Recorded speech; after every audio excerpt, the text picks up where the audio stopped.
Hello everyone and welcome to the 238th episode of the Poorly Planned Podcast. My name is Benedict. You may know me better as BHL Hudson. Here we talk about movies, TV shows, a bunch of nonsense.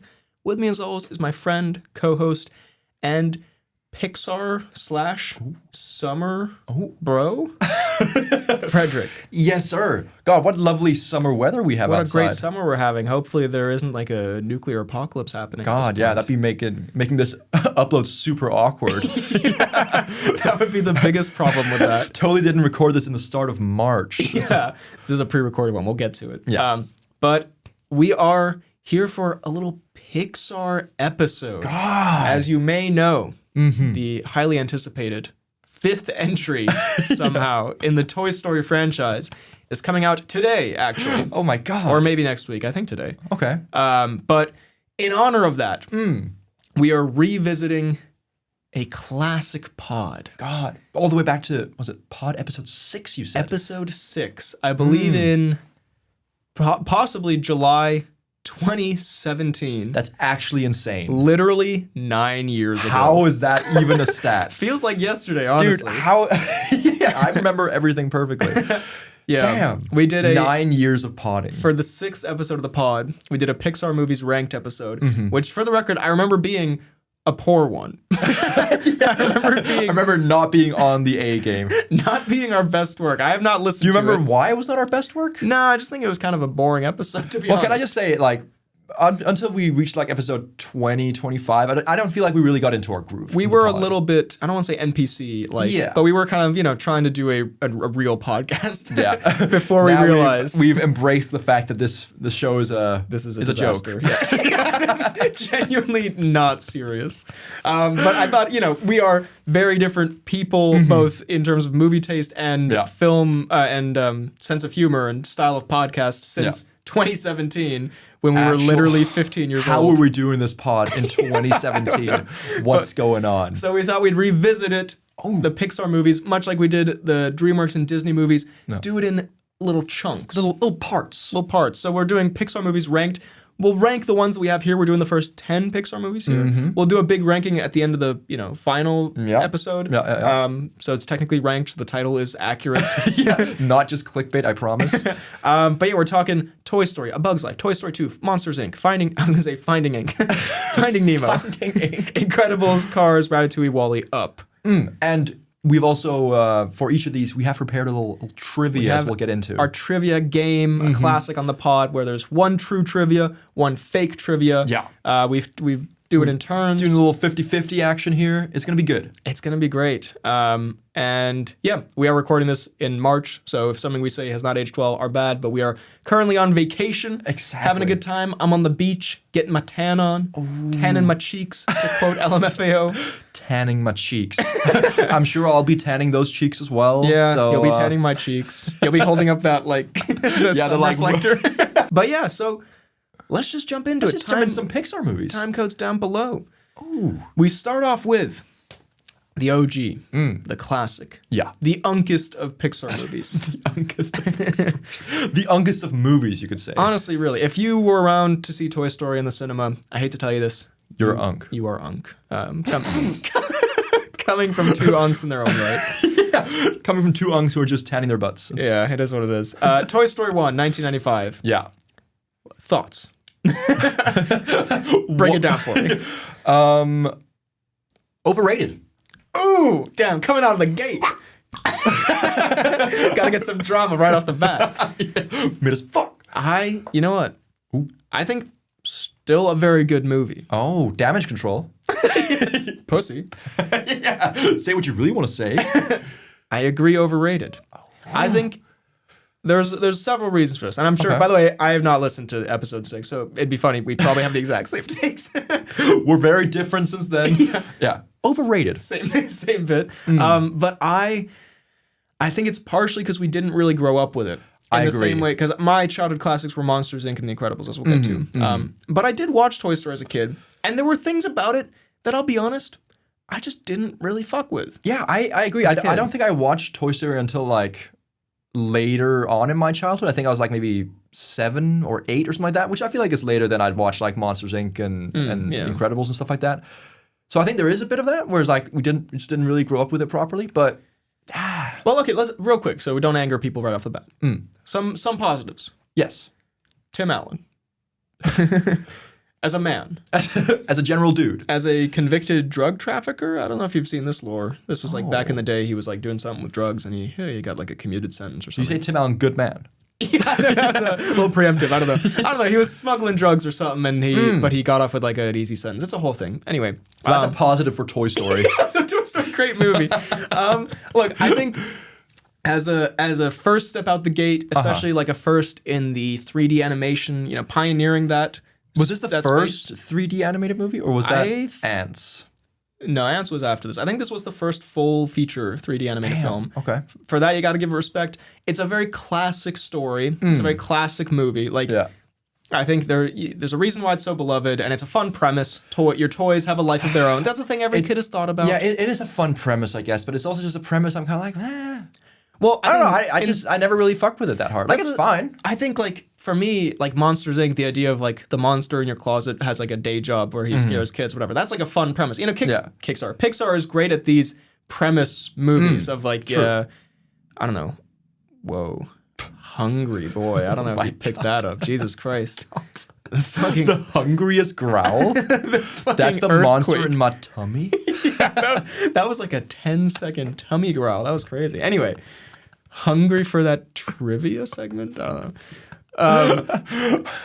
But the thing is, like, I did, like every kid, I liked playing with toys growing up, but I just never, maybe it's because most of my toys were like IP, it was like a Superman toy and like a Indiana Jones toy. I didn't really have like the cowboy and the space. Yeah, I mean, they already had their own backstories or what? Is that kind of what you're saying? I don't know. I'm just trying to like justify why I didn't really give a fuck about the Toy Story universe. And plus, I don't like Woody being an asshole. Like Woody, I never thought Woody was that likable. I don't think Woody isn't that likable. Buzz is a fucking idiot. Like it's an asshole and an idiot kind of going on. Like you could have the wholesome Monsters Inc. dynamic. Again, positives about the Toy Story.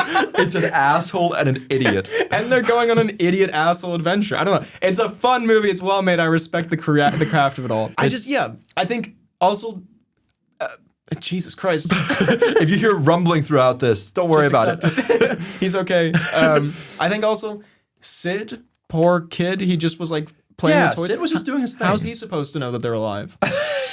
Poor guy. Sid the bad guy. Yeah, and Andy, kind of a beta. Andy, not just kind of, huge beta. Analysis of Toy Story? Honestly, yeah, you know what? Toy Story just kind of a mid-movie. Fuck out of here. No, I think it's one of those where like it's so iconic that it's kind of like it's hard to think of the perspective of watching it for the first time. It's a little, to be honest, it's a bit like Star Wars in that sense, where like I feel slightly similar towards it, where if you wiped it clean of my memory and I watched it, I'd be like, oh, it's a really clever, fun movie. I think because it's permeated pop culture so much, and because there's other versions of the studio's work that I just enjoy much more. Yeah, that I attach myself to more. I think it just has fallen into like, I have. Similar to Toy Story 5, which is coming out today, which I have, like, I'll see, I guess, but I have minimal interest in seeing. Genuinely, I don't think I've been less interested in the movie than Toy Story 5. I don't really want to watch Toy Story 1 again. Really. Yeah, I don't know. I think that's a very good point you say about, like, the kind of, like, being a bigger fan of the other ones, stuff like that, not really, But seeing it for the first time, I'm sure I'd be like, okay, that's fine. This idiot and this asshole. But it's just not really for me. Yeah, I think so. I'm sorry, everyone we've alienated off the bat. It is what it is. We're right or wrong. Sid also just looks kind of fucked. Yeah. Yeah. What's going on with bro? What's happening? Oh Jesus Christ. Are you like ill or something? Are you okay? I'm totally hungry. But yeah. Yeah. What is happening? You about to like diarrhea explode or something? This is crazy. I don't know if you can hear this. There's like consistent like 10-second rumbles. Yeah. Just a hungry guy, I guess. Okay. Okay. Anyways. Trivia. Yeah, trivia. I'm sorry. Yeah, trivia. You waiting for me? Yeah, but Toy Story. Look, I'd say on a letterbox scale, I'd say 3.5 Woodies out of 5 Buzzes. 3.5 Woodies out of 5. I think that's generous. Okay. I'm gonna. You know what? Fuck it. 2.5 Woodies out of 11 Buzzes. No. Whoa. Out of 5 Buzzes as well. Okay. All right. Well, trivia. And for the record, usually on the trivia, we get a little goofy with it. Yeah. Well, one of us still might. I have actually tried to go real trivia game here. Okay. I'm trying to trick you here. That'll make one of us. Okay. Because I thought we were following on what happened last time with the trivia, in which No, but that's good. We'll give a contrast. Yeah, exactly. A little contrast. And my trivias have been taken from IMDb. Okay, hit me with it. Trivia 1. Tom Hanks didn't want to record any of his dialogue while shooting Philadelphia because he didn't want to do a comedy role while doing serious roles. Or, Trivia 2, Tom Hanks revealed in 2002 that he and Buzz Aldrin did not get along. Buzz Aldrin, fucking Tim Allen, Jesus. Mine's on we just recorded the space pod. Buzz Aldrin. Him and Tim Allen did not get along when they first met prior to recording, but during production became good friends. Okay. I'm going to say that one is false. Him and Tim Allen? I'm sure they loved each other from the moment they started. You're correct. Yes! There was an extended bit here on IMDb about how he recorded during breaks of Sleepless in Seattle and A League of Their Own. He didn't want to record while doing Philadelphia or Forrest Gump. Quote, it would break my mindset. Because the Forrest mindset, that is. Because he felt he shouldn't do comedic roles in between minutes of playing serious roles. Now, Forrest Gump... Is Forrest Gump not a comedy? Yeah. I mean, were you not pissing yourself laughing throughout that entire thing? Like, I know Forrest Gump is a, comedy drama, but I feel like it's not one of those, like, roles where you need to go super method about it. I don't know, you're not like Heath Ledger's Joker where you're like, I could never record, like... My God, I can't record myself as Woody. Also, yeah, Woody, just the Tom Hanks voice, let's be real here. Yeah. Not much acting involved there. But you were correct. Very good. Amazing. Yeah. We move on to, still in the 90s, I think. Okay. A Bug's Life. Yes, A Bug's Life. An iconic film out the gate as well. Almost as iconic as Toy Story, I would say. Is the conclusion just kind of that early Pixar kind of mid? Ooh. Because I'm going to throw out there as well. Bug's Life? Well, Bug's Life, I think, is acceptably... Is that more acceptably kind of mid? Yeah. I mean, do you prefer A Bug's Life or Ants? That's the big debate. Really? Definitely Ants. Yeah. I think A Bug's Life is... Is that you? Oh my God, that sounds like an airplane. I'm not trying to be mean or anything. That's like... I don't know what's going on. You seem like... You're going to do like a ready or not kind of explosion? Yeah. I had a banana this morning. That's it. Okay. Sorry. But I think A Bug's Life is more consistently, like, it's a fine Pixar kids movie. I think Ants sort of has moments where like, oh, that's pretty interesting or weird. I mean, it's a weirder movie. It's fucking Woody Allen Ant doing Woody Allen bits. Anything with Woody Allen is already there, It's a bit strange. But then I think there's other parts of Ants where I'm like, I don't know, it's not as fun as A Bug's Life. I think A Bug's Life is definitely, it's got more charm. It's a bit more fun. Because in my head it's got a similar kind of like Toy Story mid, I'm not super invested in it kind of vibe. I think I just watched Ants and I was like, this is more entertaining. But I think the general vibe of A Bug's Life is more cozy. Yeah. Is A Bug's Life where there's like to steal a Doug Walker phrase, the liar reveal bit where like he's pretending to be a really cool bug and then at the end they discover he's not? Because I hate that shit in movies. God, the Rango reveal. Yeah, but I mean Rango's pretty goated. But like Rango's kind of awesome. I don't know. The thing is, I also don't really remember much about A Bug's Life. I haven't seen it in so long. I think the villains are pretty good. The grasshoppers, they're pretty intimidating. Hopper. I do believe, unfortunately, sort of, in an Ants versus A Bug's Life epic rap battle type of sense. There's also Woody Allen versus Kevin Spacey here. Exactly. So that's it is. Yeah, the bug movies. Maybe what were they cooking back in the 90s? Should maybe stop with all this. You will see in my trivia. There's. Oh boy, we'll get into that's it. That's unfortunate. But A Bug's Life, it's another one of those. I think early Pixar. I just don't have like early. Like I just don't have a whole lot to say about the first couple movies because I'm just like they're fine. Yeah. I don't think it's a very strong start to the Pixar franchise. Well, I mean, in terms of universally, I think Toy Story more so. But for you personally, for me personally, yeah. I mean, yeah, and I think A Bug's Life, it's fine. It's kind of charming.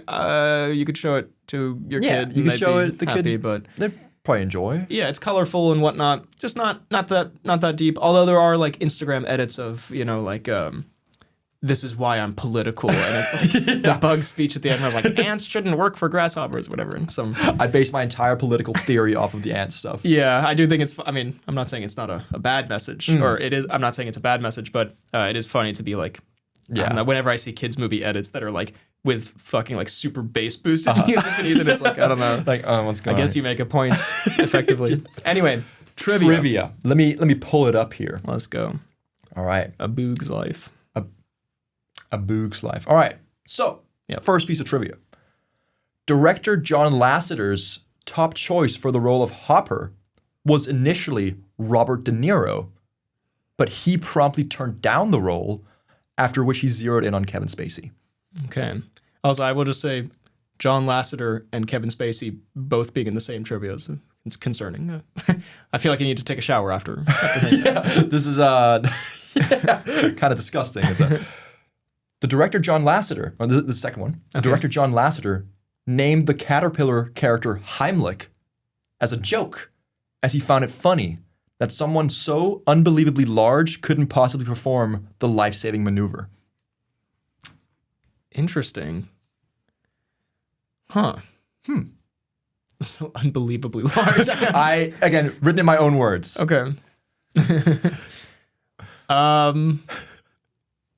I'm gonna say. I'd say they probably tried to get De Niro. I'd say that's true. Yeah, you going for that? Yeah. You're correct. Yes. Okay. God. Okay, that's it. I did not remember that it was called Heimlich. The caterpillar. Giant fat caterpillar. I was like, imagining him being like. No, that's a. Okay. Yeah. Okay. Well, that made you think more than I thought it would. It did. No. Yeah. Well, the unbelievably Heimlich, large. The Heimlich curveball tipped me off. We move on to Toy Story 2, which I have to say, completely mogs Toy Story 1. I have to say, completely agreed. Way better. Is that a general consensus though? I feel like with time, because I remember I was out in the trenches, as a young man trying to fight the Toy Story 2 superior battle.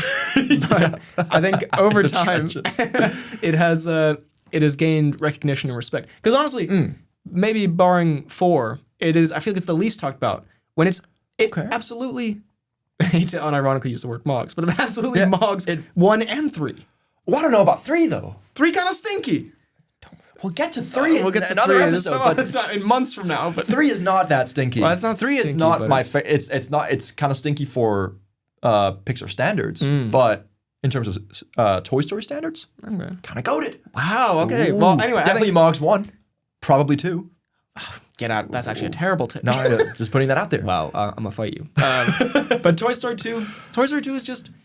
It's because Toy Story 1, look, this is the Star Wars comparison continues, because Toy Story 1, it sets it up, it's for the time, it's really impressive and all that stuff, but then Toy Story 2 just has better character stuff, better plot, more fun, more exciting. You're already in the world, so you get all that dumb bullshit where one of them's an asshole, one of them's an idiot out of the way, and you can just get to We've already established the asshole idiot thing. You can just get straight to the action. It's great. I agree. I think it is a lot better. It's an improvement from a franchise that I didn't really care much about. So again, I'm not going to be super invested, but definitely an improvement from the first one. I like the new characters. I like what's Lassie? Is that Lassie? Yeah. No, Woody, that's not her name. Isn't that Woody's love interest? No, well, Woody's love interest is Bo Peep, obviously. Bo Peep. We're thinking of Jessie. Lassie. Okay. Yeah. Sorry, I was thinking of Wheezy, another character in this apparently. Also, Heimlich.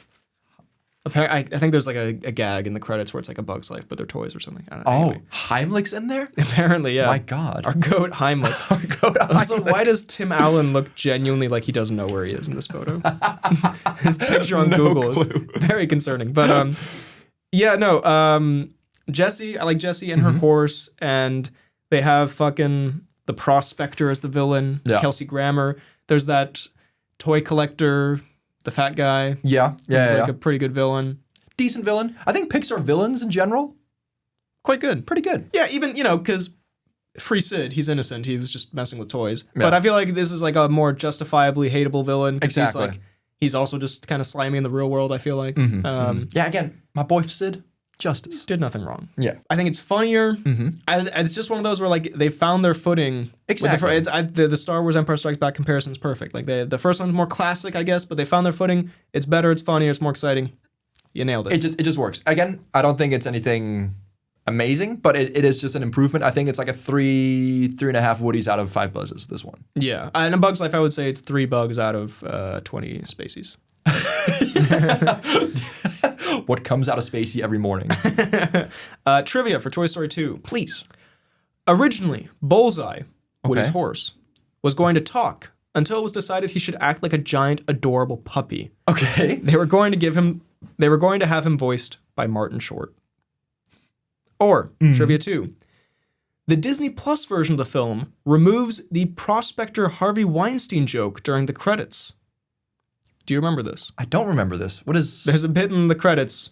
It's not explicitly Harvey Weinstein, but there's the credits, it does like bloopers as if it's like a real movie they were filming. Yeah. And there's a bit where the prospector villain guy is talking to like 2 Barbie dolls or something. He's like, well, I could get you guys in Toy Story 3 if you can help me out. And then he sees the camera, he's like, oh, sorry. And, it's a little gag about like creepy producer. But then in the post-Me Too world, perhaps on the Disney Plus version, they take that bit out. Oh, this is a crazy piece of trivia. I'm almost going to have to say that that's true, the second one you've said there, because I feel like that's a weirdly specific one. So I'm going to say the second one's true. It's false. Really? I made it up. I mean, how did you? I haven't checked. Maybe they removed it, but the bit is real. It is a thing. Yeah, the bit is real. That's why I was thinking you would have seen the bit. There's a bit in the credits where they do like a little bit of a creepy Hollywood producer gag, and they kept that in. I mean, I haven't checked Disney Plus, but I haven't heard about it. I came up with this idea that they would remove it, but because I feel like there was stuff on Disney Plus or on streaming services where they either removed something or they put like a warning beforehand, like this is from a different time, whatever. Yeah. And I don't think I don't think it needs that. It's a silly joke. No, I mean, I agree, but I can just totally imagine it being something that would be removed. Right, yeah. Oh, yeah. Very good. Good piece of trivia. And apparently Woody's horse was going to talk or something. It's going to be Martin Short. What could have been? It's going to be Martin Short. We move on to Monsters Incorporated. I don't like the full name. Man, one of the all-time GOATs. What a picture. What a keynote. I fucking love Mike Monsters Wazowski. Sully, I don't know. Sully. That's his catchphrase. Groot-esque. Sully. Grotesque. A banger. Man. And I think this is one of the first ones that kind of like was one of the movies that I grew up watching. Yes. Yeah. Core part of the childhood. Absolutely. So colorful, so fun. So many different, the whole premise about the scaring and stuff like that. Yeah. So I think fun. it's again, what Pixar did so well at the start. It's a brilliant premise for like kids and adults. Like it's a fun, monster world for kids, and as adults, you sort of get the gag of like the monster in the closet has like a job that he goes to, and exactly. That's kind of fun. Yeah. I love, as we've established in this pod many times, we love a buddy dynamic. The buddy dynamic is just fantastic. Sully and Mike, the friendship. They're so fun together. They're so just delightful. And I think they have, I don't know if they have like a falling out and then reconciliation, but it's just something very beautiful about them. Yeah, there's a little bit of a falling out with the Yeti. Yeah. Welcome to the Himalayas. It's very delightful as well. And the villains, quite good as well in this. Crapple Snatch or whatever. What's he called? Crapple Snatch. I hope that's not his name. I don't know the what's his name? The crab guy's name. But Randall? Randall's a classic villain, man. Is that Steve Buscemi? And of course that's Buscemi. Certainly looks like him. They motion captured actually. He's the one live action bit of the film. No, he's great, and he's very like just a perfect kids movie villain. And at the end when he gets his comeuppance, they throw him in the door and he's in Florida or whatever. It's hilarious. So good. He gets beaten up in Florida as everyone does. And I love again, his name's not Crabble Snatch, but whatever the fuck. Crab Boy. The Crab Boy is like, I'll kidnap 1,000 children or whatever, and that's get back here. Great villain. Iconic characters like what's her name? Boo? No, the old haggard woman. Your Velma? paperwork for Tuesday or whatever. Yeah. Great. Slimy McGee. Slimy McGee. Boo is adorable. The Sully Boo dynamic, and at the end when he has to return her, but then smiles at the end. He sees her later on. So nice. Oh, they are so making a good. Monsters 3. I don't know if you heard about this. Really? But apparently the rumor is, or I don't know if this is confirmed, it's like a prequel. So it'd be like between Monsters University and this. I don't know. Okay, again, you can't really do a sequel. I guess we'll talk about Monsters Inc. University in a later ep. Yeah. But like, that one was kind of mid as fuck, I thought. It was kind of mid, but also I'm not gonna lie, I kind of really fucked with it at the time. Yeah? Because I saw it when I was like 11. And I was like, You're like, oh, this is fantastic. I don't know. I thought it was definitely a downgrade from Monsters Inc. But I do think one of my first BHL videos is top 10 movies of 2013, and I think like Monsters University is number 2. Genuinely. Number 1 of all time. I think number 2 only behind Iron Man 3.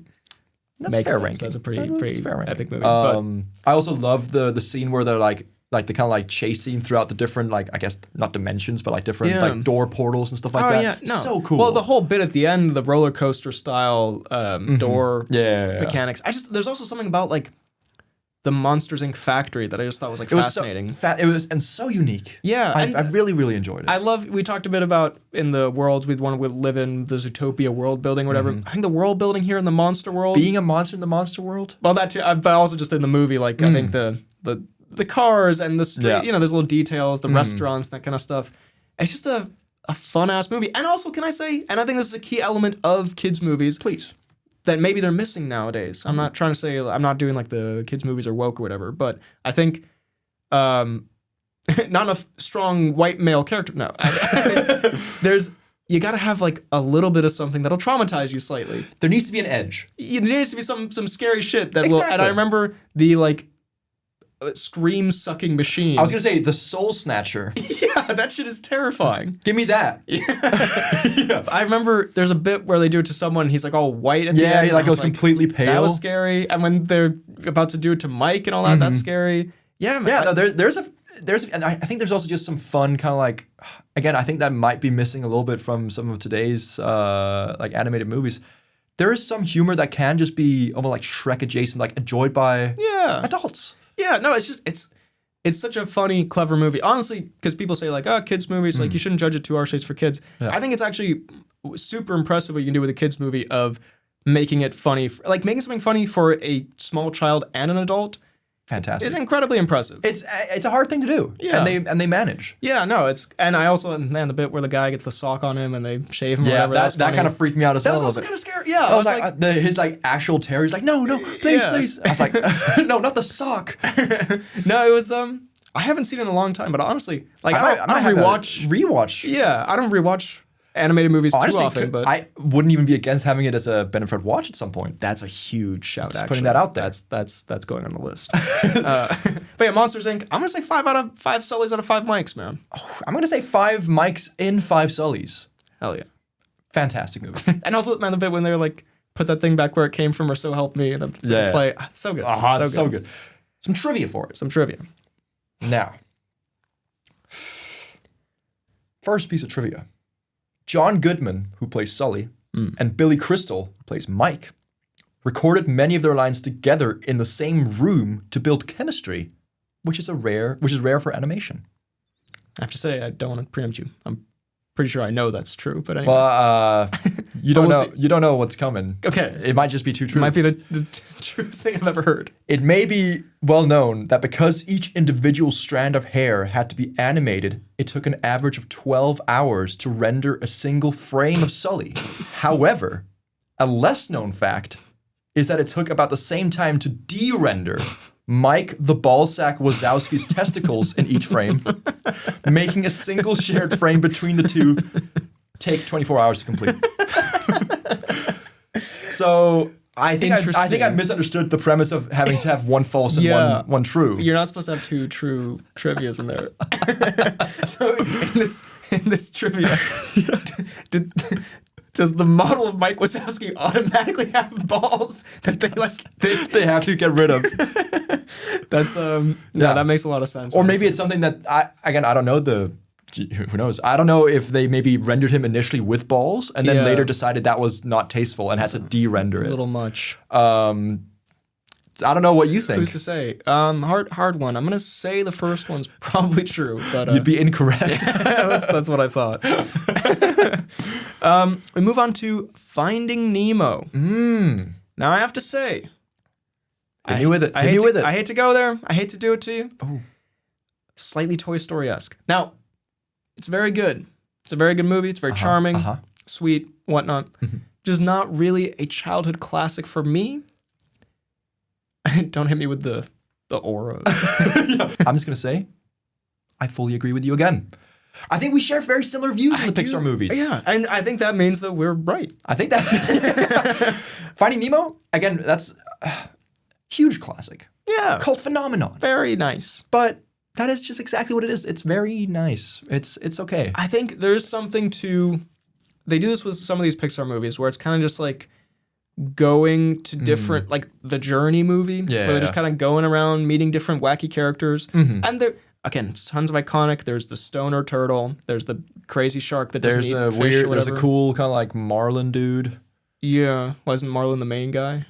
Is Marlin the dad? Oh no, who am I thinking of? The dude who's in the aquarium who's like giving advice. Maybe. I think it's Willem Dafoe is the actor. I think his character is called Willem Dafoe. Yeah, he's played by Tim Allen. But I mean, and it's very, looking at some of the trivia, there's a lot about how hard it was to animate the water. It's very impressively animated. It is, yeah. Is this the best animation we've seen so far? I think that'd be fair to say, yeah. Besides, of course, the Wazowski ballsack removal. Of course, that was very, very impressive. But I think, I don't know, I don't really, I guess because I'm not a father. I don't think I'd look for my son. He's not worth it, I'd say. No, I mean... He got caught. Deal with it. I don't really, there's something, The Incredibles is sort of more like an adventure. I don't know, there's something about this dad, I don't really, whatever. And I think Dory... You think Dory low-key annoying? A little bit annoying. I know she's meant to be a little bit annoying, but also, gotta kind of fuck off. Yeah. I don't know. Dory, shut the fuck up. It's it's good, it's impressive, and fun. Just not one, I saw it when I was 12, and I'm not gonna watch that again. I don't. No, I'm the same. I think I've seen it once, maybe twice, and I was like, this is fine. Yeah, this is another again. So far, Pixar, you're doing an average movies. Yeah, I'm sorry. I hate to, but on the Poorly Planned, you get the truth. Exactly. At least our perception of things, which is fact. Which you follow blindly. Now, because I feel like some other podcasts... The Poorly Planned cult? Some other pods, you get some generic, they're all so good, whatever. Oh, but we all love all the Finding Nemo adjacent stuff. Fuck out of here. Shit mid. I'm going to give it one Nemo baby out of the millions that were killed by that barracuda. Justifiably so. No. The barracuda, the main goat. Yeah. He could have ended the whole movie right there. Taking us out of our misery. Trivia. Please. Let's see. So far, your trivia, it has been tough. Thank you. I think I'm tough in general. I think I'm just a tough little guy, but... For it to sound like his character had Marlin and Dory in his mouth, voice actor Jeffrey Rush held onto his tongue as he said his lines. Okay. Or trivia 2. Ellen DeGeneres was brought in last minute to play Dory after Lisa Kudrow dropped out. Ooh. Oh, that's a... God, you are making it tough. I try to commit to the bit this time. You did. I mean, Lisa Kudrow at the time was all hip and now, I feel like this came out around... Hip and now. This came out around the time Friends was coming to a close, and she was kind of like... 2003. Okay, yeah. Ooh, and Ellen Ellen I feel like is a good Dory, but does seem like good of a random choice for Dory at the time. So, I don't know, but at the same time, just grabbing the tongue? And Jeffrey Rush grabbing that tongue? Jeffrey Rush having a tongue? I don't know. Impossible. Fuck. I'm going to say Lisa Kudrow was meant to play Dory. She was not. Oh, damn it. Damn it, Jeffrey. Why would you hold your tongue like that? Yeah. I excluded his name because I was like, well, then you'll know that this is from IMDb, but he did play the character Nigel. I don't know who that is. I assume it's the bird, maybe. But yeah, I didn't even know Jeffrey Rush was in this fucking movie. Not Nigel. I did Google early 2000s comedic actresses. And I was like, Lisa Kudrow. That's God, I was man, you've put in some good effort into this. This is good. The funniest part about this, which also again credit to your trivia as well, we did do this literally this morning. I texted you, I sent you a voice note at 9 a.m. 45 minutes before we met. It's you want to just make some trivia real quick. It's poorly planned. Poorly planned. We move on to, man, and I hate to say this early into the Pixar ranking series, the best one. Yeah. The Incredibles. Probably the most incredible movie of all time. I would. Well put. But honestly, yeah. I think the best Pixar real movie. quick. Oh, yeah. Yeah, almost certainly the best Pixar movie of all time. Everything like the premise, the world, like the fact that they're superheroes, but also like you see the kind of like behind the scenes and like how they're trying to fit into the daily life. Great villain, cool action. I think I also watched this whilst being kind of like a fan of some of like the Justice League stuff, and so I think seeing that animated into like you see like you've got Dash as like the Flash and stuff like that, Bob Parr as kind of Superman, I guess. You know, stuff like that. Seeing these kind of like comparisons and like of the characters and their abilities, very cool. Yeah, I think, as you said, one of the most Incredibles movie of all time. I think this is honestly the best superhero movie. I think it's the best Pixar movie. I think it's the best animated movie.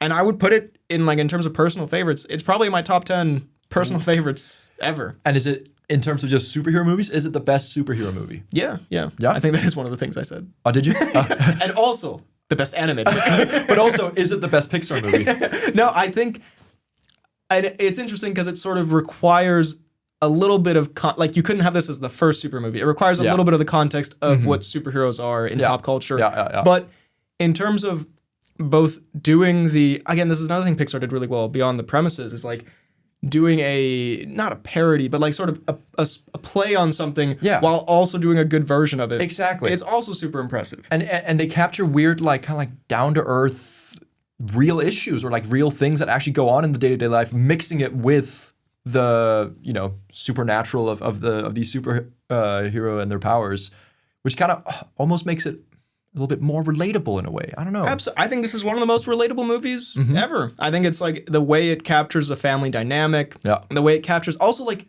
we talked about for kids, for parents, like the fact that I've seen it, throughout my life and genuinely pretty much every time gotten something new from it. I mean, for a long time when I was watching it as a kid, I didn't even realize the affair.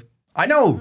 Bit of the plot. Like I thought like, she's just mad at him that he's lying to her or whatever. But no, a fair bit. There's and it's all about, that's the thing, as you get older, I feel like you do, it's not impossible to discern, but like this stuff about married life, trust in relationships, midlife crisis. I feel like, not that I'm at my midlife crisis. I hope not. But I feel like Bob Parr is me. I feel like there is like something intensely relatable about Bob Parr and this like, past your prime, looking back in the glory days. I think there's like, honestly, not to make it like a whole thing, but like, honestly, the commentary on like gender dynamics in relationships, like, because he is kind of an asshole. He's kind of like a misogynistic pig. Well, but she, like, his wife, Elastigirl, she does everything for the family, and she's a cool hero, and and she's sort of more on it, like he's the one who's sort of skirting around. He's like going out with Frozone to like stop bank robberies when he's not supposed to and stuff like that. It's just, and I think the marriage dynamic is great, the family dynamic is great, such memorable characters.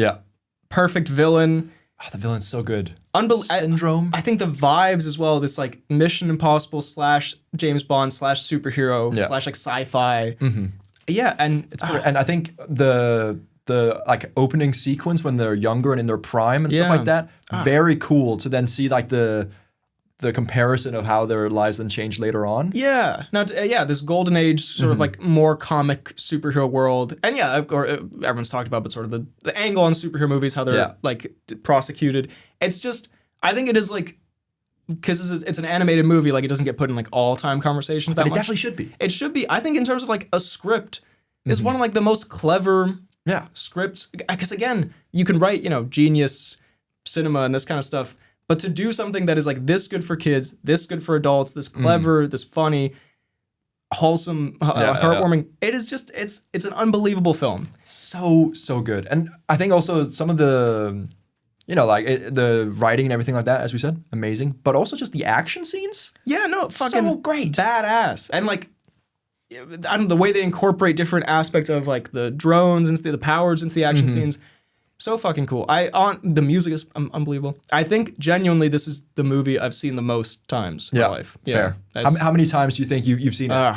Like a 30 kind of thing, or 20 or something like that. Like, damn. Yeah, I mean, absurd numbers. And I want to watch it right now. Like, I never get tired of it.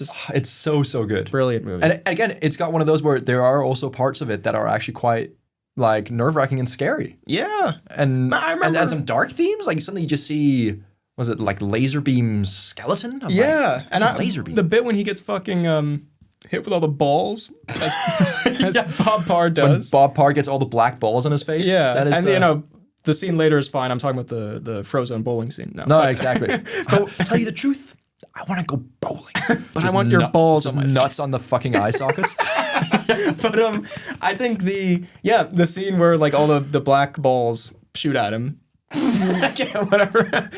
I can't not picture Frozone's balls on Bob Parr's face now. But I think that is like a peak sort of like, it's not scary, but it's just like intense. And, yeah. I will say, speaking of like, I don't know, kind of traumatizing. A little bit in kind of like a way that I have a slight beef with. Ooh. I don't know, maybe I shouldn't. This isn't the movie, but I remember I had the DVD. Yeah. And on the DVD extras, they had like a blooper reel / like, I guess it was like an animation demo reel. Yeah. Which I remember was super fucking cursed to like 10-year-old me because I didn't get what the fuck was going on. But so it was like half rendered. You know how like when animation's like not fully rendered. So it like looked really weird.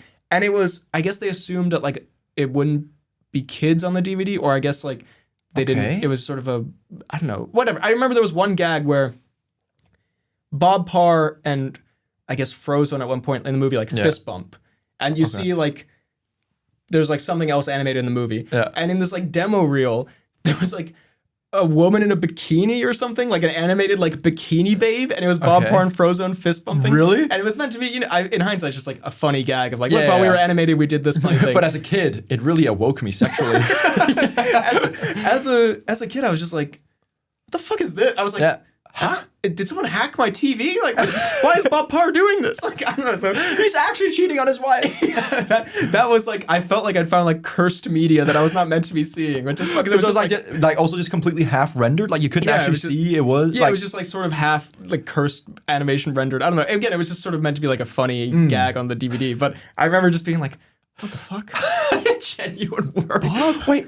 Mr. Parr? Why would you do this? Also, I gotta say, just unrelated to this, but man, I fucking love Bob Parr. Just Bob Parr, fantastic. Like peak character. All the characters in this? Elastigirl, Frozone, Edna Mode. Edna Mode is iconic. Man, God, so good. Peak. Yeah, amazing characters. Peak cinema. And again, Syndrome, even better. Yeah, Syndrome goat. Hit me with a little bit of a... You want some triviums? Let me hit you here. Please. So, first of all, okay. Brad Bird originally wanted his 14-year-old son, Michael Bird, to voice Dash, but later decided that Spencer Fox would be a better choice. Okay. Or Jason Lee, who plays Buddy/Syndrome, recorded his lines in 4 days, whilst Craig T. Nelson, who plays Mr. Incredible, recorded his lines over the span of 2 years.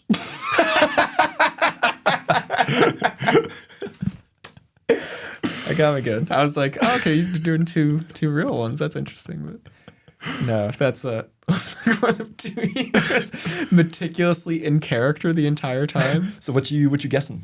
I'm gonna say, for the sake of Craig T. Nelson's poor family, I hope he wasn't away for 2 years. He was. Yeah.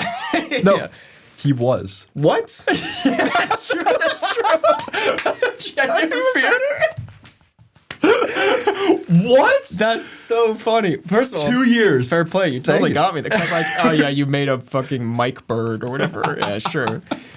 Damn, 2 years. 2 years. Brother, you could do that. You could do that in like an afternoon. I know. I mean, like, I know voice acting Syndrome animation. did. Yeah, well, like, because how does it take you 2 years to record the lines of Bob Parr? Because I mean, I understand like animation takes forever and all that, but like the recording stuff. I mean, I guess there could be like re-recordings and they change. That's things kind up of or what something. I'm thinking. I just imagine he did a sentence a day or something. Like he has to drive 20 hours to get to the studio. That's crazy. That's so funny. So I was like, oh, I'm going to get him good now. And you would go like, okay, fine. Yeah. What?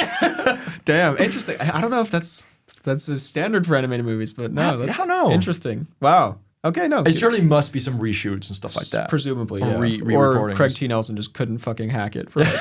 Yeah, he went super meta for this one. And maybe it was just coming back for that one like extra DVD scene where he fist bumps Frozone. Yeah. They just wanted to like model his body for that scene. Yeah. So yeah. Wow. Well, no, fair play. Fair play. Very good. We move on to the movie Cars. Must we? Ooh, oh yeah, I forgot. This is a classic pod bit of Freddy hates cars. So we've gone from mid, good, great, terrible now. Damn. See, this is so interesting to me because... The worst Pixar movie of all time.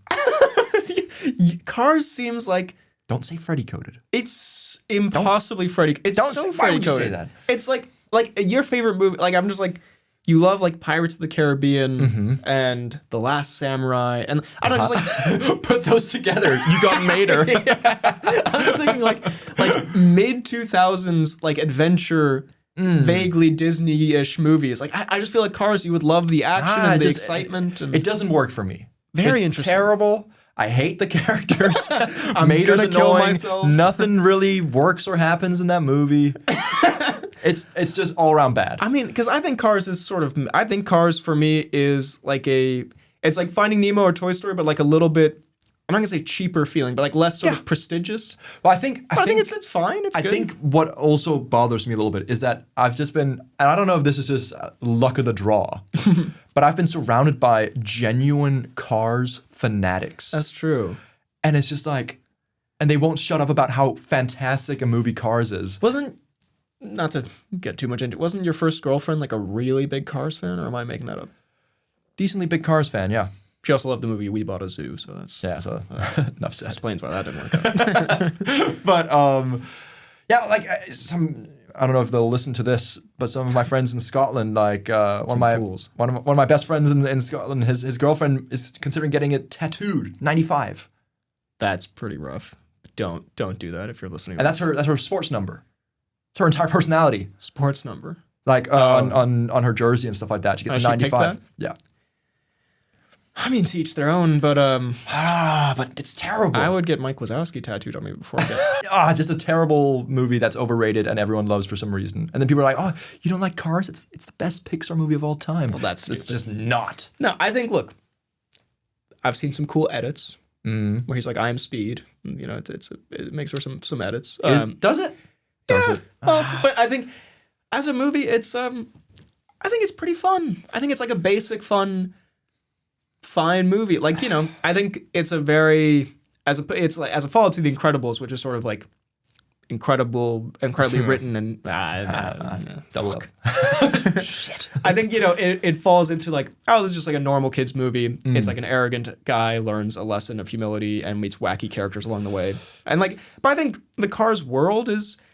It's not like it's bullshit. I don't enjoy it the same way like the Monsters Inc. world or something, but I think it's kind of cute and fun. Like, look, everyone's a car. Look, the Pope is a car, and the cameraman's a car. Yeah, Mater's alive, I guess. Yeah, I mean, Mater's sort of annoying, but he's sort of annoying. He's not more annoying than a lot of other animated sidekick characters. I feel like every movie, Dory's kind of fucking annoying. I don't know. Dory is annoying. I think Dory and Mater are similar scales of annoying, but those are two very annoying characters. That's true. You don't like the racing scenes? Those are pretty fun. By the way, I don't give a fuck about Cars. I can't believe I'm like the Cars defender. But yeah, I don't know. I think it's pretty fun. It's like the Life movie. is a Highway. Life is a Highway is tough. It's a big. It's a highway is it's a high key banger. Yeah, but again, that's not a movie that came from Cars, I don't think. Is it? I think they made the song for Cars. Really? I think so. Oh. I'll give 5 stars. Okay, I love Cars. McQueen. You don't like Lightning McQueen? Nah, you don't like the villain? You don't like at the end when he pushes I don't like any of it. The other guy over the finish line? No. He should have won. The fuck gone for it. Lost. I don't know. Accept it. No, I don't know. Nah. Okay, no, I'm not here for it. I mean, I'm not going to convince you, obviously, but you won't. But I think also it is slightly. I don't think me disliking the movie is irrational. I think me disliking the movie this much is slightly irrational, but it comes from people liking it irrationally much in my circle. So it's fueled that. I guess not that I dislike Toy Story, but I feel like I have a similar thing where I'm like everyone talks about it like the greatest animated film. And I'm like, yeah, kind of mid, but okay, fair enough. It'd be like if someone was like just constantly in your circle, as we talked about in a previous pod, but multiple people being like The Martian. The Martian's the best movie of all time. At the end of it, you grow very tired of The Martian. It's a good point. Yeah. No, I I think fair enough. I'm not gonna fight you on it. I think it's fine and fun, and I like McQueen. And, Get out of here, McQueen. And Michael Keaton is the villain. He's pretty good. He is okay. What about the little Italian one who changes his tires or whatever? Surely that's racist. That might be really racist. Yeah, but I think Gino. But I like the racist part. So. Yeah, so that's the best part. 10 out of 10. Yeah, but it's racist, right? 5 stars. Hit me with some trivia. Some trivia. For this god-awful movie. Paul Newman considered his performance as Doc to be the best he'd done since 1982's The Verdict. Or, trivia 2, in original animation tests, the cars had eyes on their headlights rather than their windshields. That sounds so cursed. What the fuck? Nah. Oh, I don't know. This is getting so tough. Eyes on the headlights. Surely that would look terrible. But I guess that's why they did it early stuff and then changed it. But at the same time, the best since The Verdict? 1982's The Verdict. Nah. Fuck out of here. He didn't think that. Paul Newman was false? Paul Newman was false. That is true. He did think that. God damn, man. Yeah. No, so to be fair though, because I saw that and I thought it was very funny. Yeah. Paul Newman as Doc. To be fair though, kind of a go-to performance. I looked at his filmography. Paul Newman, legendary actor. I love Paul Newman. Since 1982, bro was cooking up a lot of myth. I'm not gonna lie. I'm like, you know what? He might be onto something. So maybe this was like clearing a very low bar. Honestly, the only movie is like the Color of Money, and I haven't seen that. But like, I don't know. I wouldn't. I would say, you know what? Honestly, Paul Newman, he brings a little bit of class to Cars as Doc. Okay, you gotta fuck with Doc. Okay, Doc is not bad. Thank you. I'll accept that Doc is pretty okay. We move on. By the way, Cars, I would say, or Incredibles, I'd say 5 out of 5. 5 out of 5. I Bob's agree. out of 5 Cars. Cars, I'd say 3 McQueens out of 5 Maters. I'm gonna go 0.5 Maters out of 5 shitty McQueens. Damn. Yeah. Okay. Well, all right. We move on to a film I think we can agree on. Okay. Ratatouille. Banger. I think I have no ill will to Ratatouille. I will say I don't think I'm like on the same level as most people. Okay. Like people who have it as like their favorite movie. Mm-hmm. I think it's a wonderful movie. Yeah. It's lovely. That's my take. I think I maybe like it a little bit more. I mean, it is wonderful. It's fantastic. I think for me, honestly, probably like a top 3 Pixar movie. Interesting. I really, really enjoy it. See, again, I'd peg you as more of a Cars than a Ratatouille kind of guy, but I love the deep French vibes. I guess. And I hate Mater. Yeah, that's fair. Although Doc's kind of cool. Doc's kind of based. But no, like it's also, I feel like it's just kind of like, it's a little different than most other ones. Like whilst there is some action, like the action in this is mainly through the cooking. And they make some delicious dishes. I think Remy is very, very charming and fun, as is Linguini. Fun dynamic they've got going. Yeah. And I'm not like the biggest fan of like Paris or anything, but I feel like they capture like what is kind of like stereotypically put forward as the charm of the romantic Parisian ideal. life. Yeah. You know. Yeah. So I really, really enjoy that as well. And I just like the premise of Remy working his shit, you know? Yeah, Remy got him doing a madness. Remy got him doing backflips and shit. I don't know. Remy got him doing back shots. Do you like Ratatouille? Yeah, I love when Remy makes him do back shots. Yeah. Linguini calls Remy in for some elite comms. Yo, Remy, I need you, dog. Say less. Hip thrust 6,000. How would Remy do that? What's the... Well, he can control... Does he just put his dick in Linguini's hair? Okay, all right. Let's not. Yo, Remy, I need comms. Yeah, I got kind of lost in whatever fuck we were talking about there. I think it's such a, like the best, like we're talking about a lot, the premise. Mm-hmm. So it's such a funny idea of like a rat in the kitchen who helps control a loser chef, whatever. It's such yeah, and I think it's animated, I feel like a bit more stylistically than something like, Cars, or like I think of like the critic, his design, and like the villain chef. Oh my God, the critic's so cool as well. Yeah. And yeah, I think honestly, as a kid, I was just like, I guess I didn't love rats, so I was kind of like a little bit like that put me off slightly. But it's got such beautiful emotional scenes. But then I think in hindsight and watching it later in life, I'm like, man, it is just like, Honestly, I think it was the opening scene that put me off as a kid, where like all the rats are in the ceiling and she shoots with a shotgun, which in hindsight is really funny. But as a kid, that freaked me out. But it's also like I think that is kind of like I think that conveys quite well how like the kind of like general grossness of rats and stuff like that, and then is then juxtaposed by the fact that he's just in the kitchen chefing it up. Was that your stomach this time? That was my stomach. Oh my God! The tummy boys. We need some food. Get me some grub. Get me some ratatouille, perhaps. Ooh, I don't know. Ratatouille kind of made as a dish. It actually looks really fucking mid. I don't want it. Yeah, I mean, it's just like it's all vegetables and like it's like courgettes and tomatoes and eggplant and stuff like that. Visually pretty, but visually beautiful, but tasty. If there was like a chicken thigh next to it, I could make that work. If I would take this like Parisian ratatouille, but like if there were some nuggies next to it, that's what I want. Now, give me ratatouille, but instead of ratatouille, it's mac and cheese. But he makes me some tendies. A burger with fries. I think you make a really good point. I think it's just the animation of the iconic bits of him cooking and the colors and all that. Yeah. The music is wonderful. It does capture that like ideal Parisian kind of vibe. I mean, to be honest, I was in Paris relatively recently. Yeah. I quite like Paris. Did you feel the Ratatouille vibe? I don't feel the Ratatouille vibe. I think Ratatouille does it some favors. Yeah, but maybe you just have to be rich. I don't know. But I don't. You were the rat. Yeah, I was remming it up. I have to say, I don't love remming it up. I don't think it's bad, but I think like I like the cooking stuff and like the stuff with his family. Okay. I'm like not as into like his angry rat dad and his stupid fat rat brother. I'm like, I don't really his stupid fat rat brother. I don't really care that much. But stupid fat.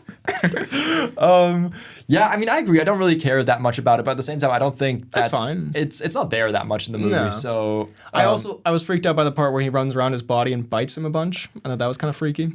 It was certainly freaky. It was freaky in many ways. When he puts it in his pants, that shit was kind of wild. Remember that shot when he's where he pulls out his pants. Yeah, Remy looks up like it's with the Willem Dafoe. Yeah. All right, hit me with some triviums. Okay, this trivium was titled "The Wet Chef Experiment." So, titled "The Wet Chef Experiment" to accurately animate linguini jumping into a river, a staff member put on a chef suit and jumped into a swimming pool to observe how the clothing clings to the body when wet. Okay, for many questions. First of all, did you title it "The Wet Chef or is this? Who knows? Okay, who knows? I'll sound like you're gonna say to see how the clit would react. Like, whoa. The wet chef. To nail the linguini animation. He needs to be clitorally stimulated. The linguini clitoris is not something I ever thought I'd be thinking about. To actually animate linguini's That's when he opens the pants. Anyway. Where was I? Oh, yes.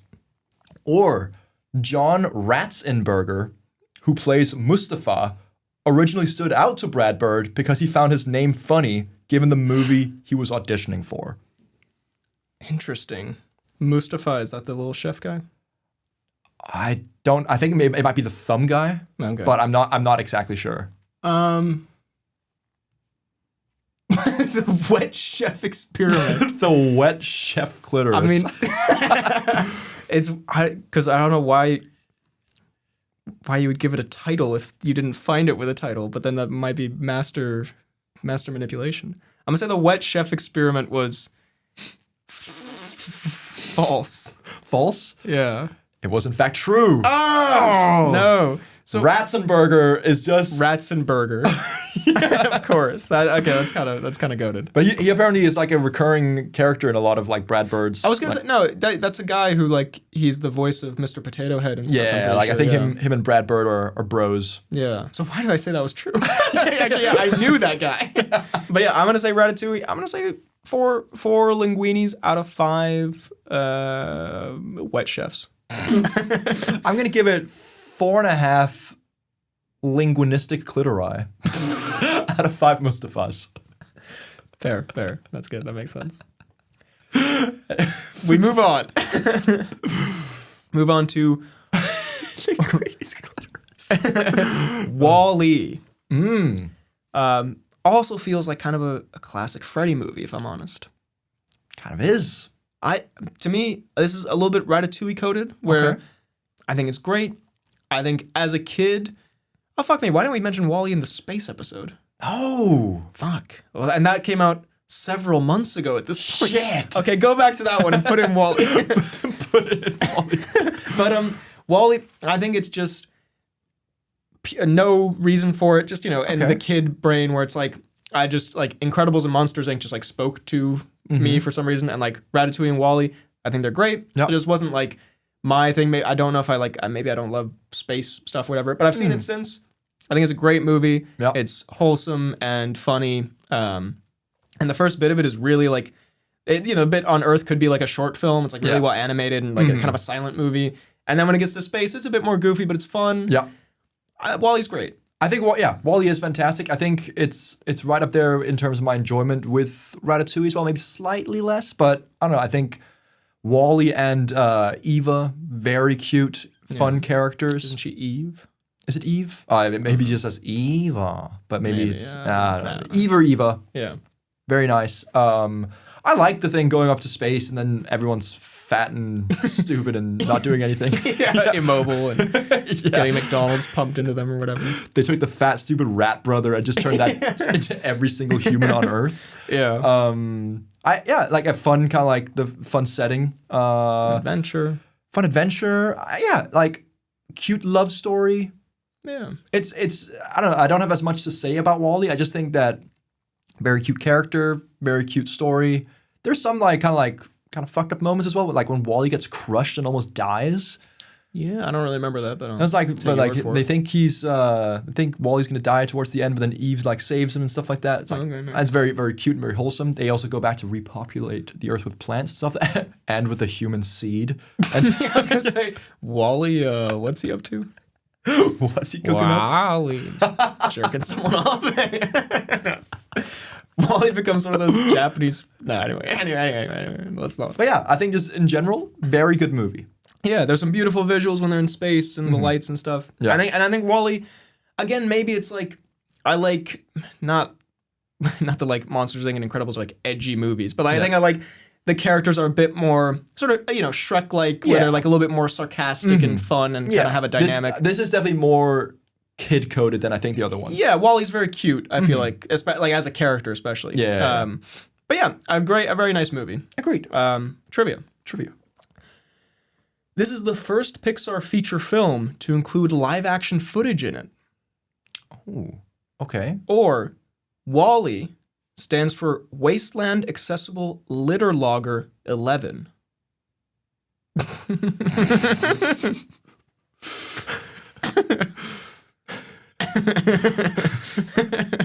Nah. I ain't buying it. Yeah, that's fair. Because I saw WALL-E stands for something, and genuinely, I was on the train on the way here, and I was like, okay, fuck, what's a word that starts with L that sounds like sort of something scientific? Yeah, nah. I mean, that was good. But it was more your face that gave it away. No, there was an attempt made. Because I'm the actual WALL-E actually stands for Waste Allocation Load Lifter Earth Class. Ooh. Apparently, it's the first one to have live action because he's watching a movie, I think, at the start. Yeah. It's like a live action movie. Yeah, he is. Although, as we established earlier, and then he like holds his own hand and stuff like that. Oh, man, WALL-E's such a cutie. As we established, though, earlier, actually, Steve Buscemi was live action in Monsters Inc. That is also true. Yeah, motion capture and live action. Yeah, they just green screened him. Green screened him in, actually. Green screened him. You need 2 screens to capture the Buscemi. We move on, finally. Ooh. Last movie on the roster here. Up. Mr. Fredricksen. Mr. Fredricksen. Uh-huh. My king. My glorious king, Fredricksen. My glorious old goat. Wrinkly prune man. Anyways, I don't know. Wrinkly raisin boy. Yeah. Prune goat. Prune goat. Prune goat. It's quite the contrast as well. We've got prune goat and plump king in Russell. Plump king. Russell is a plump king. I think that's fair to say. Plump king. Review of Up. They average out to have the average skin type for a human. One is completely smooth. One is as wrinkly as a man can be. Yeah. The duality of man. I fucking love Up. I think Up is great. Up is so great. Yeah, it's. You can have. I think the complaint some people have is that the first 10 minutes are such a beautiful thing, and then the rest is like a bit goofy with the dogs and such. Goofy I mean, I see that point. I think the first 10 minutes is a great, again, like kind of could be a short film. Yeah. And then the rest of it, I think it's fun that the dogs are fighter pilots and that Charles Muntz has a big balloon or whatever, whatever the fuck. I think it's like, it speaks a little bit, again, more like what I like just generally, and what especially my kid brain liked. Sort of the adventure, the like 1930s, 1920s, like Tintin style. It like, was very Tintin coded. Adventure out in the, like Charles Muntz, the villain, he's a little bit like, sort of like if Tintin went wrong, or like if Tintin ended up stuck in the forest and he became a bad guy or something. It's obviously a super wholesome story with Carl Fredricksen and Russell. Such beautiful dynamic. The ending when at the end when he has the Ellie badge. Come on, that is so cute. That is so cute. That is so cute. Doug is an animated character that could have been another like Mater style, Dory, annoying. Well, it works. Really fun and wholesome. Just the whole thing of like, floating away in your house with some balloons. Yeah. Well, so again, cool. yeah, that's just like we say this about a lot of these, but just the iconicness, the iconography and the imagery from some of these. Like, again, when it's like part of pop culture, it's kind of in your brain. It's kind of like, oh yeah, the Up thing. But the fact that like, someone came up with these ideas and these visuals, it's wonderful. It's really beautiful. So good. And he's Russell's anti like corporate America. I don't know. He's like anti being micromanaged by the government or whatever. Russell is anti-corporate. we fuck with that. Bro would rather fly away in a balloon house than deal with like local city jurisdiction or whatever. Go at it, Carl. We love it. I remember, I feel like this was the first kids movie I ever saw where there was blood in it, which kind of freaked me out when he hits the guy with his cane. And like on the forehead or something like that. He's like, oh my God. That's crazy. Fredricksen, a menace. Fredricksen got that dog in him. I like Kevin. Is that the bird? The bird, Kevin the bird. I like Kevin the bird. Kevin's a girl type. That's a classic quote. There was a lot of, honestly, there's a big family movie for my family growing up, and we would quote it all the time. It is a very kind of like easy, good movie to sit and watch with the fam. Yeah, it's feel good vibes. It's one also I haven't seen in a long time. I'm like, you know what? I would rewatch. I wouldn't mind rewatching. And I think Up for me is like a tier below my enjoyment in terms of like Ratatouille, WALL-E, and stuff like that. Okay. But it's still up there as one of the very, very good movies. Yeah, I think also, even as, and we jest, of course we don't mean it. Of course. But as two jokingly old people haters, I enjoy seeing a man who's old yet competent. It's a rarity. I know we referred to him as Prune Goat at the start, but but that's just physically. No, he's a Carl Fredricksen, wholesome king. Yeah. And again, sort of just in a fun way, the old man battle at the end where they're fighting each other and like their back keeps stiffening or whatever. It's pretty funny. It is, exactly. It's and he has a fucked up death as well. He does have a fucked up death, and I think he's a pretty good. That is. Yeah, like I think the villain is also quite scary. He's got like, is it those like dogs that are kind of like menaces? Yeah, I mean, the dogs are a little bit goofy because they have the talkers or whatever, and but he's intimidating. And I remember like sort of when the penny drops, where he's like, actually, this guy's a bit cooked, and then they're like trying to get out of there. And then direct Russell quote. No, this fool's a bit cooked. Let's get out of here, Prune Goat. All right, Rotund King or whatever you called him. Plump King, I think was the word. Rotund King. Somehow far more insulting. Yeah, sorry. But yeah, Up, I really enjoy. I would go 4 Munces out of 5 prunes. Yeah. All right. Shall I hit you with the final 2 pieces of trivia? Let's do it. All right. Oh, wait. Real quick, actually. Sorry. Real quick. Please. Just want to say, and again, we're recording this in advance, so this, I don't know if anything else will have come out of about this or if he said anything else, but Pete Docter, director of Up, and I think Monsters, Inc., and maybe one of the other ones here. Okay.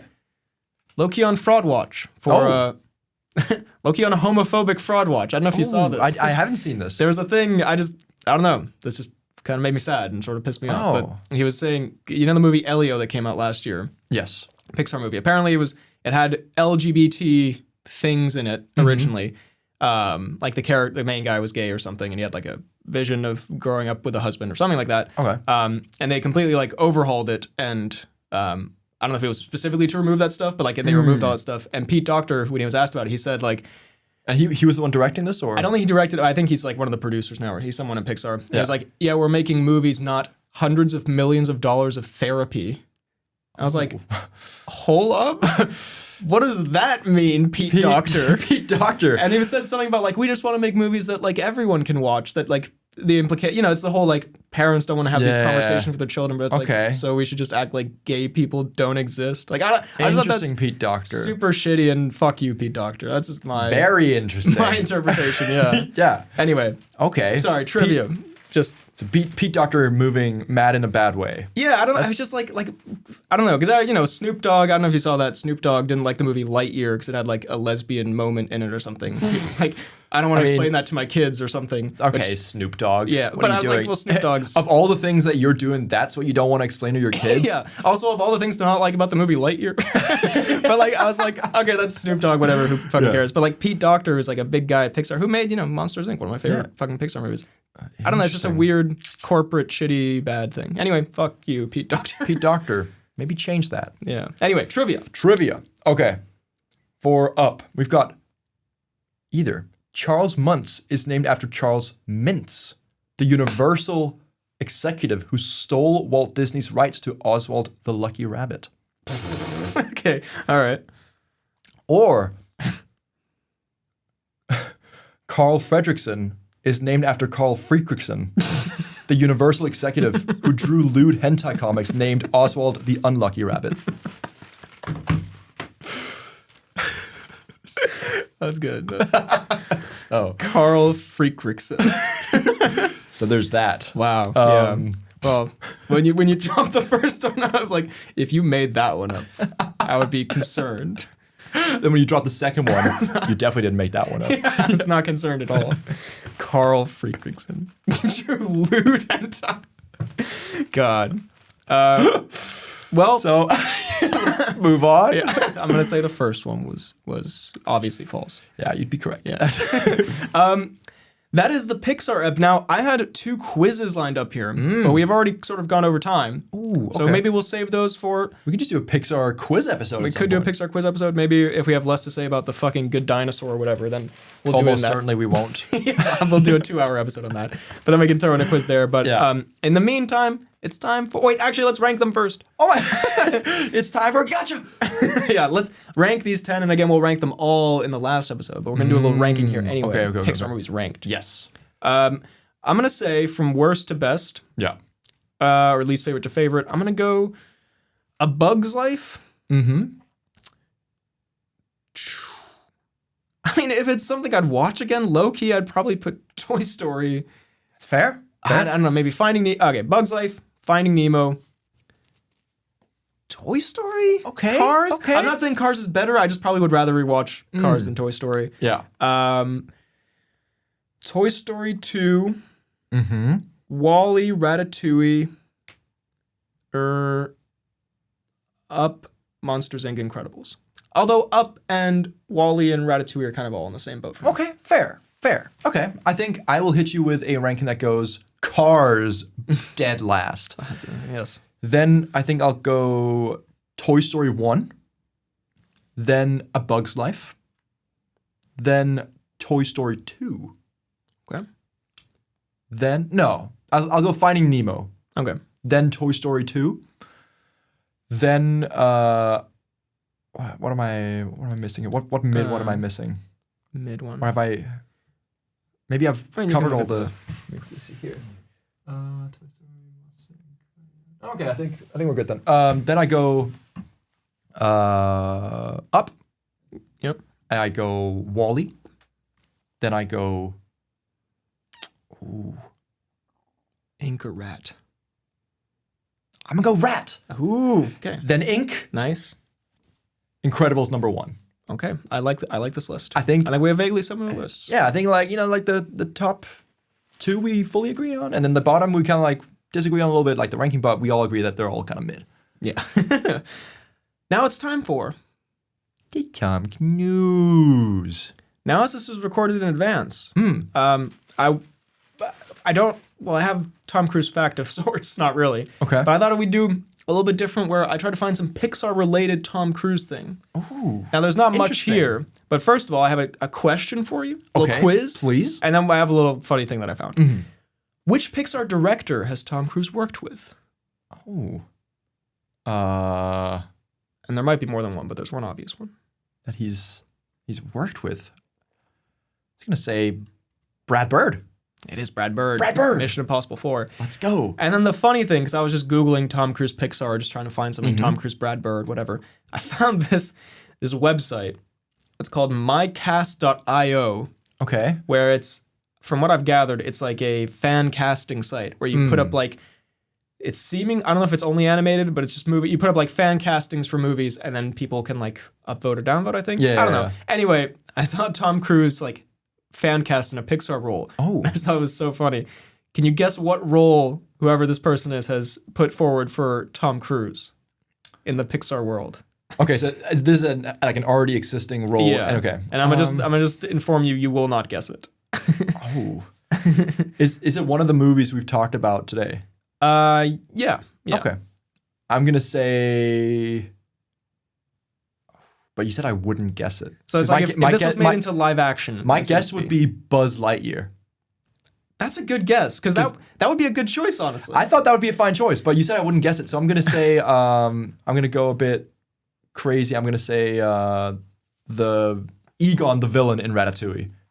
That's not terrible either. Honestly, and we could do this sometimes in an episode, actually, like casting live action animated movies. But I think Cruise's Buzz Lightyear is a great shout. I think Cruise as like Charles Muntz or something. Yeah. Could go kind of hard. But no, here, this person, whoever this is, Steinus, I think, is who made this fan cast. Tony Reidinger. The Incredibles. What? And I just like that on the bottom here, you can just see supporters 2, including the guy who suggested it, opposers 10. Overwhelming opposers. Yeah, because you have other fan castings for Tony Reidinger, who is the Violet's crush in The Incredibles. Yeah. And it's like Tom Holland, Jack Dylan Grazer, Noah Schnapp, Charlie Heaton. Noah Schnapp would be a pretty good one. Tom Cruise. To play. How did T. Cruise get there? 15-year-old, I'm guessing. Yeah, Tony Reidinger. That? 63-year-old Tom Cruise. Although I guess at this time, oh sorry, this was in 2020, so he would have been only like 57 or whatever. God, yeah. Makes it totally okay. So yeah, I don't know if this was genuine or not, but I just thought it was very funny when I saw it. That is so good. So yeah, that's the Tom Cnews. That is the pod for this week. Hope you enjoyed. We'll be back to do more Pixar movies probably the next time there's one out, which I do think is in 2027. But it is what it is. Mm-hmm. And then the next one will be probably the end of 2027. Yeah, these will be dispersed very far. Buckle up for this series.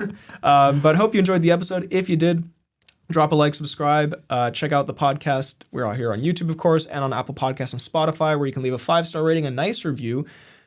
You can tell your friends about the pod. You can find me on YouTube, BHL Hudson, Instagram, second channel, BHL2, Please Instagram, BHL_Hudson, Letterboxd, Real BHL Hudson.